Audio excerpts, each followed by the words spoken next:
बाबा जी की शांति और गुरु बालक दास की क्रांति दोनों चिन्हों पर चलने के लिए तैयार है। अगर शांति से हम अपने कौम के लिए सर झुकाने के लिए भी तैयार रहते हैं।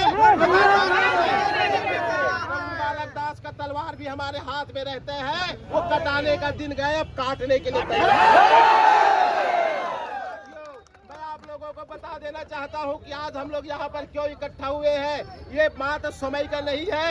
जब से भारतीय जनता पार्टी की सरकार आई है तब से बेमेतरा विधानसभा और ये साझा विधानसभा में सतनामी समाज के ऊपर अन्याय व अत्याचार लगातार बढ़ते जा रहा है। मैं आपको कुछ घटना से अवगत कराना चाहूंगा। विधायक दीपेश साहू का एक आदमी है, वो सतनामी समाज के एक महिला को बेमेतरा के अगर मार देता है, उस महिला लहूलुहान हो जाती है। और ये घटना शाम 5 बजे का था और रात के 9 बज गया था, लेकिन उस महिला को पक्ष में FIR पुलिस के द्वारा नहीं लिखा जा रहा था। उस समय मैं गिरौदपुरी थाना गया था, रात 9 बजे मैं आया और एक छोटे से FIR के लिए मेरे को पुलिस से लड़ना पड़ा, तब जाकर उस महिला को न्याय मिला। क्या भारतीय जनता पार्टी के सरकार में क्या हमारे समाज के लोगों को न्याय नहीं मिलना चाहिए? मिलना चाहिए। नहीं मिलेगा तो न्याय छीन के लेने की कुव्वत है हमारे कौम के अंदर। शासन काम करके सुन ले। दूसरा है, अभी खान खमरिया के टिपनी गांव में फिर से सतनामी समाज के सरपंच और सरपंच पति को मारा गया। उसमें अभी तक FIR नहीं हुआ। अभी दूसरी चीज, यहाँ पर आपके सुमई में क्या होता है, हमारी गलती नहीं है। प्रशासन के लोग यहाँ पर जितने भी अधिकारी वो कान खोल के सुन ले, या आप कानून जानते नहीं हो, और अगर आप कानून जानते हो तो आपने पक्षपात और पक्ष विपक्ष को साथ देने के लिए हमारे पक्ष के साथ अन्याय करने की बरसक अपने कलम का आपने चलाया है। साथियों, मैं आपको बताना चाहूंगा, हमारे जैत खान 3 साल पहले सुमई में गढ़ चुका है और 3 साल से वहां पर जयंती और पूजा अर्चना का काम किया जाता है।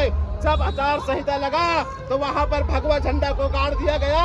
भगवा झंडा से हमें कोई गुरेज नहीं है, लेकिन अगर आप हमारे जगह में भगवा झंडा गाड़ते हो तो उसका मैं स्वागत करूंगा। लेकिन हर जगह जहां शीतला मंदिर, राम मंदिर और महादेव है, चाहे मंदिर हो मस्जिद, तो वहां भी गुरु घासीदास बाबा का जयंती हम गढ़ना चाहिए। फिर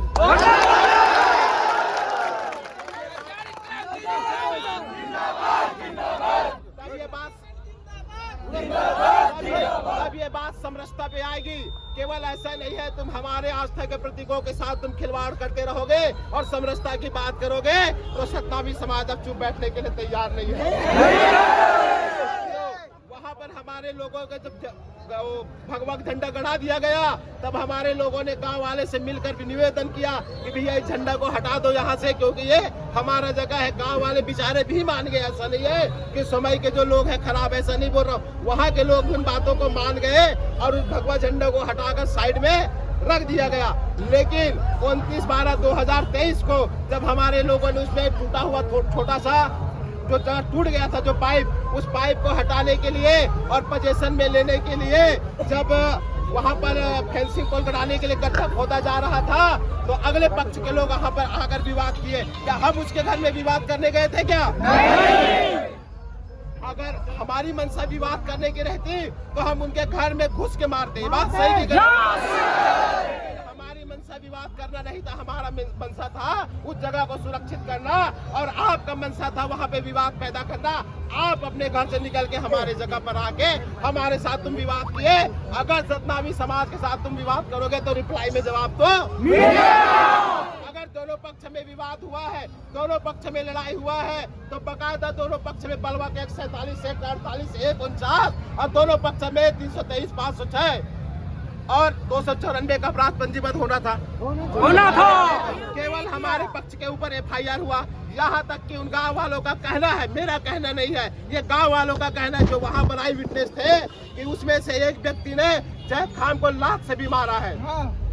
अगर वो व्यक्ति लात से मारा है तो वो पुलिस अधीक्षक महोदय, आपको बताना चाहूंगा, हमारी धार्मिक भावना ठेस पहुंची, आपको 295 पे धार्मिक भावना ठेस पहुंचना भी आपको लगाना पड़ेगा, और उससे आज यहाँ पर बैठे सामाजिक उन्माद 153A भी लगाना पड़ेगा।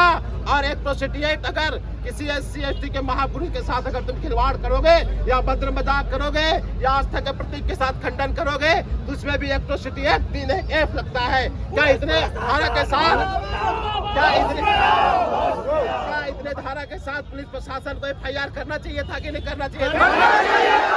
देखिए, अगर मेरे लोग उनके घर में जाके मारते तब मैं कहता कि हमारे लोगों की गलती है, लेकिन हमारे जगह में उन लोग आके विवाद किए हैं तो बकायदा इसमें काउंटर FIR बनता है। और मैं तो यहाँ तक कह सकता हूँ कि अगर ऐसे SP एडिशनल SP TI अधिकारी है जो अयोग्य और अनपढ़ विधायक के दबाव में आके अगर ऐसा झुक रहे हैं, विधि विरुद्ध काम कर रहे हैं, तो ऐसे अधिकारियों को अपनी वर्दी निकाल के फेंक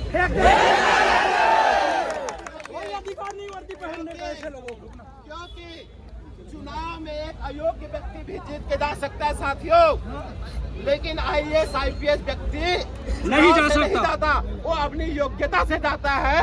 लेकिन एक अनपढ़ व्यक्ति के आगे आप अपनी योग्यता भी बेच दे, शर्म आनी चाहिए।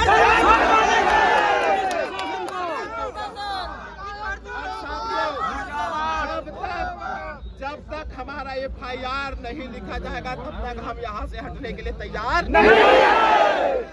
और अगर हमारा FIR अगर नहीं भी लिखा जाता तो पुलिस प्रशासन कान खोल के सुन लो, इससे 10 गुना ज्यादा भीड़ में हम आपके SP कार्यालय का घेराव करने का मैं आश्वासन देता हूँ।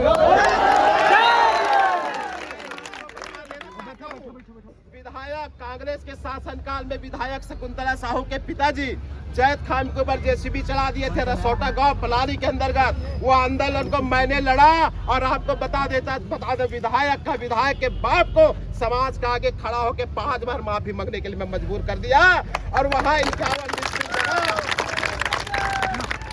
51 डिसमिल जगह को समाज के लिए आरक्षित करना पड़ा, और जो व्यक्ति जैद खान को गिरा था उसी की बेटी विधायक बेटी को वहां पर बाबा गुरु घासीदास की मूर्ति लगाने के लिए मजबूर कर दिए। ये संगठन की ताकत है साथियों। आपको बता देना चाहता हूँ, ज्यादा दूर नहीं है कवर्धा, वहाँ का धर्मपुरा आंदोलन सबको पता है कि नहीं पता है? धर्मपुरा आंदोलन का नेतृत्व भी मैंने किया था। वो इतना बड़ा आंदोलन था कि CM को भी बुलाना पड़ा, और जब CM बगले में हम लोग गए तो CM ने एक बात बोला कि मैं 80% लोगों के 20% लोगों के लिए 80% को नाराज नहीं कर सकता। मैं वहाँ पर बोला ठीक है साहब, कोई बात नहीं, हमारा प्रयास जारी रहेगा। और 1.5 साल के संघर्ष के बाद उस जगह को मैंने जीता, और वहाँ पर जोड़ा जैद खान झंडा लहरा रहा। मैं आपको बता देना चाहता हूँ, जब बड़ा से बड़ा आंदोलन को हमने अंजाम तक पहुँचाया है, ये बहुत छोटा आंदोलन है। और प्रशासन के लोग अगर हमारी बात को नहीं मानेंगे तो फिर हम भी अपने अधिकता पर यहाँ खड़े हैं, अपने समाज, अपने कौम, अपने बाबा जी के लिए गला काटने और कटाने के लिए भी। प्रशासन संगठन की शांति, समाज की शांति देखा है, अगर हमारी बात को नहीं माना तो फिर क्रांति के लिए तैयार रहे। लड़ने के लिए तैयार हो? अगर बेमेतरा जाने की जरूरत पड़े तो जाने के लिए तैयार हो? रायपुर में भी आंदोलन करने की जरूरत पड़े तो तैयार हो? BJP का भी विरोध करने के लिए तैयार हो? भीम रेजिमेंट जिंदाबाद जिंदाबाद जिंदाबाद, भीम रेजिमेंट जिंदाबाद जिंदाबाद जिंदाबाद, दिनेश चतुर्वेदी जिंदाबाद जिंदाबाद जिंदाबाद। तमाम आंदोलन युद्ध से नहीं लड़ा जाता साथियों, आंदोलन शांति से लड़ा जाता है। मैं आप लोगों को बता देना चाहता हूँ, अगर बंदूक उठाया भगत सिंह ने तो भगत सिंह को भी मरना पड़ा, अगर बंदूक उठाया गुरु गोविंद सिंह ने तो उसको भी मरना पड़ा, अगर बंदूक उठाया गुरु बालक दास ने तो उसको भी मरना पड़ा। ए बैठे रहो भाई, बैठे रहो, बैठ जाओ, ए बैठ जाओ, बैठ जाओ, बैठ जाओ ना जी आप लोग, बैठो बैठो बैठो बैठो बैठो बैठो बैठो बैठो बैठो, ए बैठो भाई बैठो, बैठ जाइए 2 मिनट। असली नेतृत्व